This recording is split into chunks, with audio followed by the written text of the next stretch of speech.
শুভ সন্ধ্যা sir, আমার নাম মঞ্জু সিং। আমি নাগপুরের বাসিন্দা।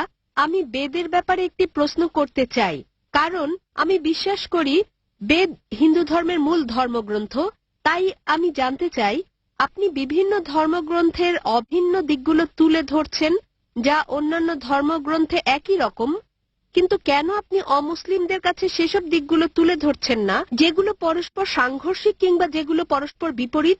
কারণ হিন্দু মেয়ে হিসেবে আমি অভিন্ন দিকগুলো বিশ্বাস করলেও এটা জানা অত্যন্ত গুরুত্বপূর্ণ হিন্দু ধর্মগ্রন্থের কোন দিকগুলো অন্যান্য ধর্মের সঙ্গে অভিন্ন এবং কোনগুলো ভিন্ন।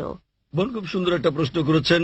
তিনি বলেছেন আমি বেদ থেকে উদ্ধৃতি দিয়েছি, সাদৃশ্যগুলো তুলে ধরেছি, কেন বৈসাদৃশ্যগুলো সম্পর্কে বলিনি, এবং তিনি সাদৃশ্যের পাশাপাশি বৈসাদৃশ্যগুলো জানতে চেয়েছেন। বোন, আমি যেমন ইসলাম ধর্ম ও হিন্দু ধর্মের সাদৃশ্যগুলোর উপর কয়েক ঘন্টা ধরে আলোচনা করতে পারি, তেমনি আমি ইসলাম ধর্ম ও হিন্দু ধর্মের বৈসাদৃশ্য নিয়েও দীর্ঘ আলোচনা করতে পারি।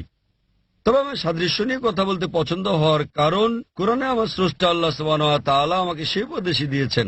সূরা আলে ইমরান অধ্যায় নম্বর ৩ আয়াত নম্বর ৬৪তে বলা হয়েছে, কুল ইয়া আহলাল কিতাব, বলো হে কিতাবীগণ, তাআলাউ ইলা কালিমাতিন সাওয়াইন বাইনা বাইনাকুম, এসো সেই বিষয়ের প্রতি যা তোমাদের ও আমাদের মধ্যে এক। প্রথম সাদৃশ্য কি? আল্লাহ না'বুদা ইল্লাল্লাহ, আমরা আল্লাহ ছাড়া অন্য কারো ইবাদত করব ওয়ালা না, নুশরিকা বিহি শাইয়্যান, তার সঙ্গে অন্য কাউকে শরীক করব না। ওয়ালা ইয়াত্তাখিযা বা'দুনা বা'দান আরবাবান মিন দুনিল্লাহ, আল্লাহ ছাড়া আমরা অন্য কাউকে আমাদের মধ্যে হতে রব হিসেবে গ্রহণ করব না। ফাইন তাওয়াল্লাউ, যদি তারা মুখ ফিরিয়ে নেয়, ফাকুলু শাদু, বলো তোমরা সাক্ষী থাকো বিআন্না মুসলিমুন, আমরা তো মুসলিম, আল্লাহ সুবহানাহু ওয়া তাআলার কাছে আত্মসমর্পণকারী। কোরআনের এই আয়াত আমাদের পথ দেখাচ্ছে কিভাবে বিভিন্ন ধর্মের মানুষের সঙ্গে কথা বলতে হবে। এসো সেই বিষয়ের প্রতি যা তোমাদের ও আমাদের মধ্যে এক। প্রথম সাদৃশ্য কি? সবচেয়ে গুরুত্বপূর্ণ বিষয় হচ্ছে আল্লাহ না'বুদা ইল্লাল্লাহ, আমরা সর্বশক্তিমান আল্লাহ ছাড়া আর কারো উপাসনা করব না। বোন, মতপার্থক্যের ব্যাপারে আমি ঘন্টার পর ঘন্টা পার্থক্য নিয়ে লেকচার দিতে পারি। আমি পারি না তা নয়, তবে তাতে বৈরিতা তৈরি হবে, এতে করে কেউ কেউ আহত হতে পারেন। অবশ্য বিতর্কের সময় অনেক সময় বাধ্য হয়ে করতে হয়। যখন বিতর্ক হয়, একটা উদাহরণ দিচ্ছি, ডক্টর উইলিয়াম ক্যাম্বেল নামের এক ব্যক্তির সঙ্গে আমার বিতর্ক হয়েছিল। হ্যাঁ বোন, আপনি কি সেটা শুনেছিলেন? হ্যাঁ, আমি ভিডিও দেখেছি। হ্যাঁ, সেই বিতর্কের বিষয় ছিল ইসলাম ধর্ম ও খ্রিস্টান ধর্মের মধ্যে বৈসাদৃশ্য। কেন? তিনি একটা বই লিখেছিলেন, তাতে বলা হয়েছে কোরআনে 30টি বৈজ্ঞানিক ভুল রয়েছে, এবং 8 বছরে কেউ এর জবাব দেয়নি। আমেরিকায় প্রচুর বিক্রি হয় বইটা। সুতরাং আমেরিকার ছাত্ররা আমাকে ডেকে পাঠালো। আমাদের সংলাপ হলো, বিষয় ছিল বিজ্ঞানের আলোকে বাইবেল ও কোরআন। কোরআনের বিরুদ্ধে তার যেসব আপত্তি ছিল আমি সবগুলো জবাব দিলাম।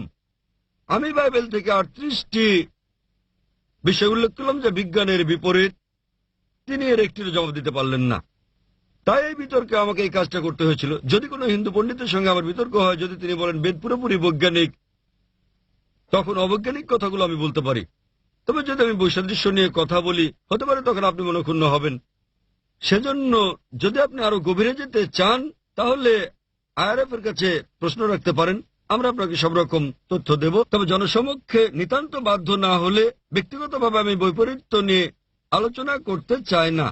তার মানে এই না যে আমরা সচেতন নই, তবে সাদৃশ্যগুলো জানা থাকলে যা আপনাদের বলছি, আসুন আমরা অভিন্ন বিষয়গুলো অনুসরণের ব্যাপারে একমত হই। তাই আমি জনসাধারণকে বলি, যেগুলো একই বেদে, বাইবেলে, কোরআনে, যাতে সবাই একমত হয় যে অন্তত একটা গ্রন্থ ঈশ্বরের বাণী। হিন্দুরা বলবে বেদ ঈশ্বরের বাণী, খ্রিস্টানরা বলবে বাইবেল ঈশ্বরের বাণী, মুসলিমরা বলবে কোরআন আল্লাহর বাণী। আমি তাদেরকে একটি কথা বলি যা সবাই মেনে নেবেন, আসুন আমরা মেনে নেই যে বিষয়গুলোতে মিল রয়েছে। সুতরাং যখন আমরা অভিন্ন বিষয়গুলো দেখি, বেদ, বাইবেল, ইহুদিদের ধর্মগ্রন্থ, তালমুদ, কোরআনে, সবগুলো ধর্মগ্রন্থেই বলা হয়েছে ঈশ্বর এক। সবগুলো ধর্মগ্রন্থে বলা হচ্ছে সর্বশেষ নবী হযরত মুহাম্মদ সাল্লাল্লাহু আলাইহি সাল্লাম। সেজন্য আমি আপনাকে বলছি, বোন, কেন আপনি এক ঈশ্বরে বিশ্বাস করেন না? আমি আপনাকে জিজ্ঞেস করছি, বোন, আপনি কি এক ঈশ্বরে বিশ্বাস করেন? হ্যাঁ, আমি বিশ্বাস করি এক ঈশ্বরে। আপনি কি বিশ্বাস করেন, বোন, আপনি কি বিশ্বাস করেন সর্বশেষ বার্তাবাহক নবী মুহাম্মদ সাল্লাল্লাহু আলাইহি সাল্লাম? ঠিক এই কারণে আমি আপনাকে প্রশ্ন করেছি, কারণ কোরআন ও বেদ বোঝা খুবই কঠিন এবং আমি দ্বিধাগ্রস্ত। কোন ধর্মগ্রন্থটি ঈশ্বরকে পাওয়ার জন্য আমার জন্য অধিক গুরুত্বপূর্ণ? আমি ঈশ্বরের উপাসনার কথা বোঝাতে বোন, আপনি চাইছি। কি শুনেছেন আমার লেকচার ইসলাম ও হিন্দু ধর্মের মধ্যে সাদৃশ্য নিয়ে, হ্যাঁ। অথবা হিন্দু ধর্মগ্রন্থে হযরত মুহাম্মদ সাল্লাল্লাহু আলাইহি সাল্লাম, এটা কি শুনেছেন? হ্যাঁ, শুনেছি। জানেন যে আপনার ধর্মগ্রন্থে বলা হয়েছে সর্বশেষ বার্তাবাহক নবী মুহাম্মদ সাল্লাল্লাহু আলাইহি সাল্লাম? হ্যাঁ আপনি এটা জানেন? হ্যাঁ তাহলে আপনি বিশ্বাস করেন যে নবী মুহাম্মদ আল্লাহর বার্তাবাহক? হ্যাঁ, আপনি অবশ্যই। কি বিশ্বাস করেন? হ্যাঁ। তাহলে আপনি যদি বিশ্বাস করেন যে ঈশ্বর একজন, যদি বিশ্বাস করেন প্রতিমা পূজা করা নিষিদ্ধ, এবং যদি বিশ্বাস করেন যে নবী মোহাম্মদ সাল্লাল্লাহু সাল্লাম সর্বশেষ বার্তাবাহক, তাহলে আরবি ভাষায় আমরা আপনাকে বলি মুসলিম।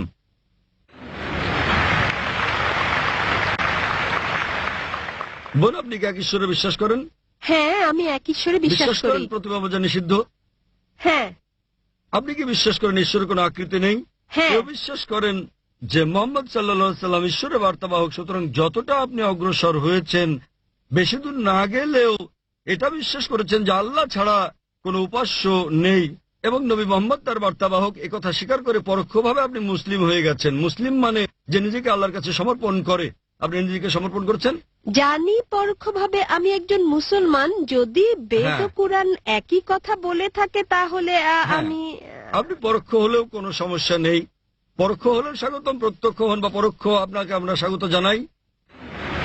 এখন আপনি জানেন কি কি অভিন্ন।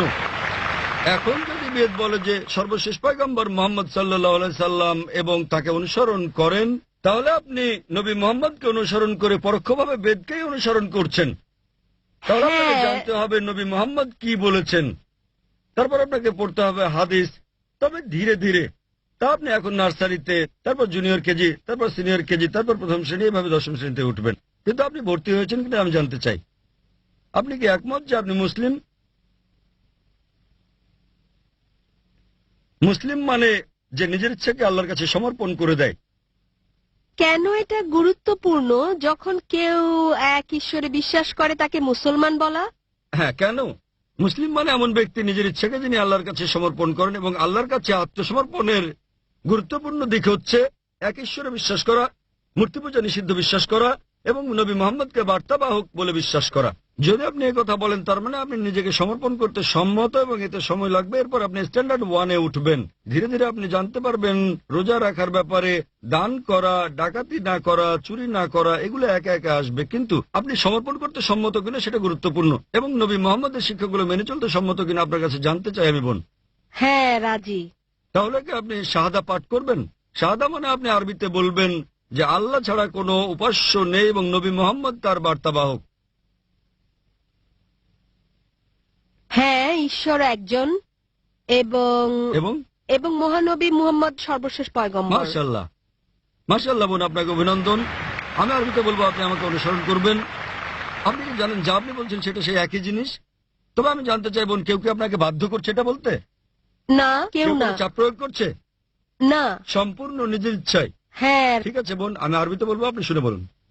আশহাদু আশহাদু আল্লাহ আল্লাহ ইলাহা ইলাহা ইল্লাল্লাহ ইল্লাল্লাহ ওয়া আশহাদু ওয়া আশহাদু আন্না আন্না মুহাম্মাদান মুহাম্মাদান আবদুহু আবদুহু ওয়া রাসূলুহু। ওয়া রাসূলুহু। আমি সাক্ষ্য দিচ্ছি, আমি সাক্ষ্য দিচ্ছি আমি সাক্ষ্য দিচ্ছি যে কোনো উপাস্য নেই যে কোনো উপাস্য আল্লাহ নেই ছাড়া, আল্লাহ ছাড়া, এবং নবী মুহাম্মদ এবং নবী তার উপর মুহাম্মদ শান্তি বর্ষিত হোক তার উপর শান্তি হলেন বর্ষিত হোক আল্লাহর বান্দা হলেন আল্লাহর এবং বান্দা আল্লাহর রাসূল। এবং আল্লাহর রাসূল। মাশাআল্লাহ, ধন্যবাদ। আপনাকে আমি অভিনন্দন জানাই বোন। এখন আপনি ইসলামে প্রবেশ করেছেন এবং ইনশাআল্লাহ আরো জ্ঞান অর্জন করে প্রথম স্ট্যান্ডার্ড, দ্বিতীয় তৃতীয় স্ট্যান্ডার্ড শ্রেণীতে উঠবেন। ইসলামিক রিসার্চ ফাউন্ডেশনের বন্ধুদের সংস্পর্শে থাকুন এবং আপনাকে দিক নির্দেশনা দিতে আমাদের ভালোই লাগবে।